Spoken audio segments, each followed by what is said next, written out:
Subscribe کیجئے ہمارے channel شاہد رضا اشرفی official کو اور بیل آئیکن کو پریس کیجئے جس سے آپ کو نئے نئے ویڈیو کی نوٹیفیکیشن ملتی رہے۔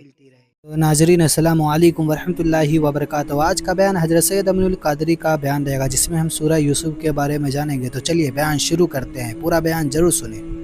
کہتے ہیں ایک تو یہ کہ اگر کوئی بندہ حافظ قرآن بننا چاہے،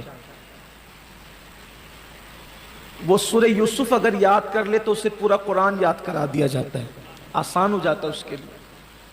حضرت خواجہ قطب الدین بختیار کاکی رضی اللہ تعالیٰ کی خواہش تھی کہ میں حافظ قرآن بن جاؤں،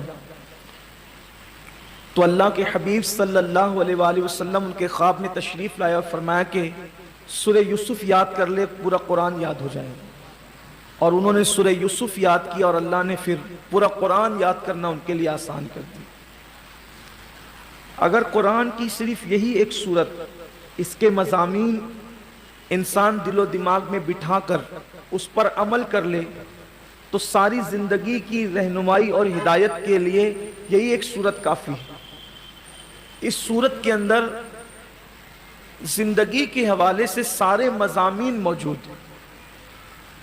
ویسے تو اس کے نام بھی بہت کثرت سے ہیں، اس کو تو عوام میں جو مشہور ہے وہ سورہ یوسف ہے، لیکن اس کو سورۃ الزہد بھی کہتے ہیں، سورۃ الصبر بھی کہتے ہیں، سورۃ الحب بھی کہتے ہیں، سورۃ القناعت بھی کہتے ہیں، سورہ محبت بھی کہتے ہیں۔ بڑے نام اس کے ہیں۔ تو اس کے اندر صبر، شکر، حاسدین، حسد، علم، تقوی، گناہ، ازدواجی زندگی، والدین کے حقوق، اولاد کے حقوق، بہت ساری چیزیں اس میں سمٹ آتی ہیں۔ اور اس سورہ مبارکہ کا جو شان نزول ہے، اس سے پہلے عرض کر دیا تھا لیکن بہت اختصار سے، اس لیے کہ کچھ نئے نکات لینا چاہتے ہیں تو ریپیٹ کرنے کی بجائے کچھ نئے نکات کے ساتھ، لیکن تھوڑا سا مضامین سے طبیعت کنیکٹ ہو جائے۔ اس کا شان نزول مکے کے کافروں کے مطالبے پر ہوا۔ چونکہ یہ سورہ مبارکہ مکی ہے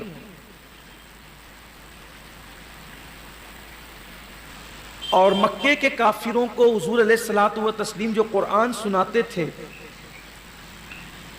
تو اہل مکہ کو یہ ہوا کہ یہ نبوت اور نبی اور کتاب اور قصص اور حالات اور وحی، تو انہوں نے یہودیوں کو خط لکھا اور اپنے نمائندے بھیجے کہ ہمارے یہاں ایسی ایسی ایک شخصیت ہے، ان کی صفت یہ ہے۔ اچھا، مکے کے کافر ہو کر بھی جب انہوں نے خط لکھا تو انہوں نے کوئی اس میں ڈنڈی نہیں ماری، یعنی اللہ کے نبی صلی اللہ علیہ وآلہ وسلم کی جو صفات تھی اس کو انہوں نے من و عن خط میں لکھا کہ ایسا ایسا آدمی، اس کی صفات یہ ہے اور وہ اس طرح کی باتیں کرتا اور نبوت کا اعلان کرتا۔ وہاں سے جواب آیا کہ ان سے 3 سوال کرو۔ پہلا خط کا مضمون تو یہ تھا کہ جتنی صفات تم نے خط میں لکھی ہے وہ توریت کے اندر ہمارے پاس موجود ہے کہ وہ نبی آخر الزمان کی صفات ہے، یعنی صفات تو ہمیں مکمل پتہ چل گئی، تم نے جو لکھ بھی دیا ہے یہ آخری نبی کی صفات ہے، اس کا مطلب وہ آخری نبی جلوگر ہو گیا۔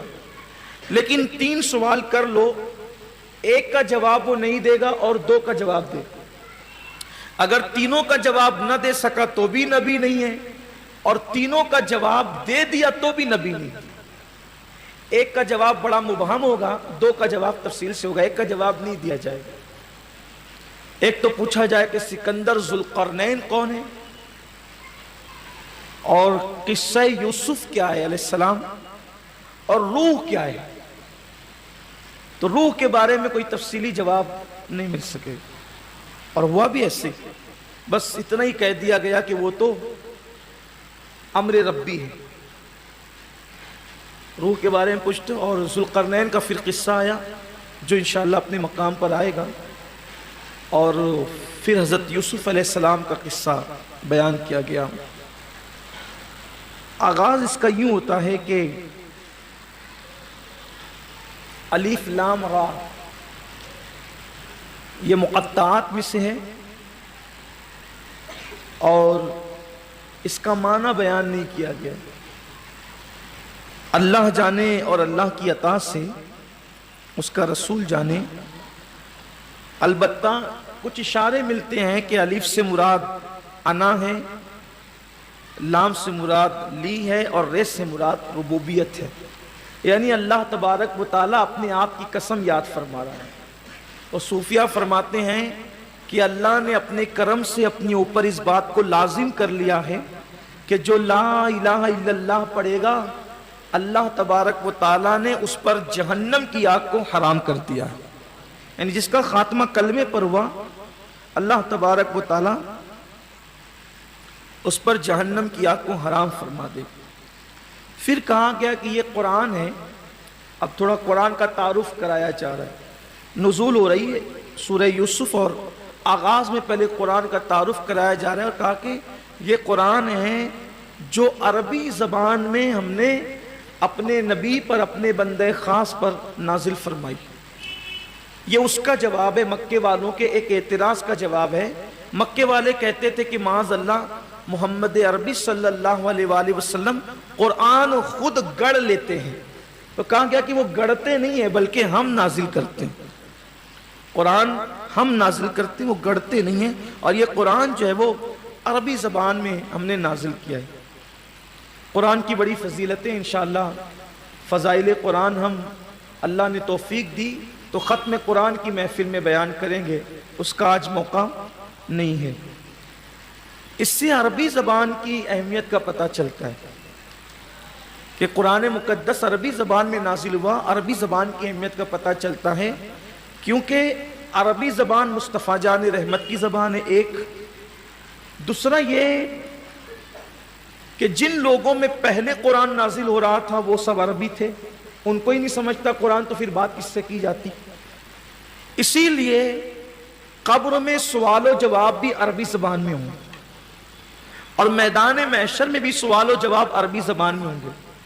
یہ اللہ رب العزت کی قدرت ہے کہ کافر مرے، مسلمان مرے، عربی مرے، اجمی مرے، ہندی مرے، سندھی مرے، مراٹھا مرے، پرشین مرے، کوئی بھی مرے، ادھر وہ مرتا ہے اور ادھر اس کو عربی زبان سکھا دی جاتی ہے۔ آپ سوچیں کتنی عظیم بات ہے۔ اس کا مطلب اگر ہندوستان کا کافر بھی، کوئی سکھ عیسائی کوئی بھی مرے گا، ہندو مرے گا، تو بھی اس سے سوال عربی میں ہی ہو، اور وہ عربی ہی میں جواب دے گا، وہ عربی ہی میں۔ حیرت کی بات یہ ہے کہ جب خدا مردوں کو سکھانے پر اتنی قدرت رکھتا ہے تو خدا اپنے نبیوں کو سکھانے پر کتنی قدرت رکھتا ہے۔ جب مردوں کو اس شان سے سکھاتا ہے کہ ادھر آنکھ بند بھی مرنے کے بعد اور اس کو عربی آ گئی، تو اپنے نبیوں کو کس شان سے سکھاتا ہوں، کس زبان سے یہ کہہ دیا جاتا ہے کہ نبی کو یہ نہیں آتا اور یہ نہیں آتا۔ ارے مرنے کے بعد جب مردے کو عربی آ جاتی ہے بغیر کسی استاد کے، تو پھر کیا شان نبوت ہے۔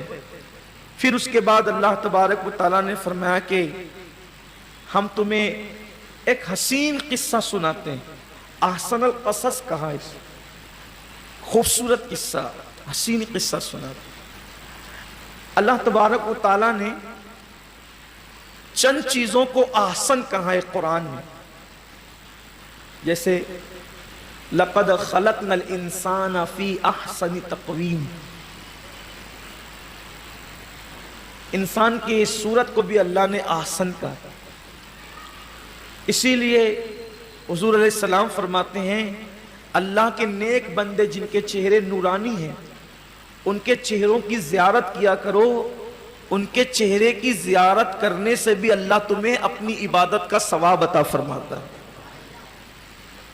حضرت نعمان بن بشیر رضی اللہ تعالیٰ عنہ ایک صحابی ہیں، ان کی نظر ایک عورت پر پڑ گئی تو وہ دیکھتے رہ گئے۔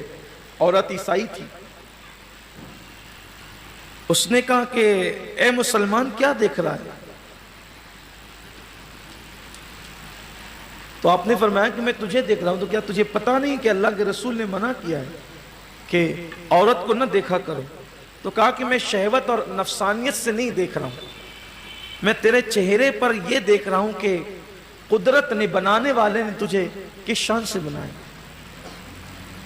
اللہ تبارک و تعالی جب بننے والی مخلوق کا یہ عالم ہے تو بنانے والے کی پھر اس کے حسن و جمال کا عالم کیا ہوگا۔ بس اتنا سننا تھا اس عورت نے کہا میں گواہی دیتی ہوں کہ اللہ ایک ہے اور محمد اللہ کے رسول۔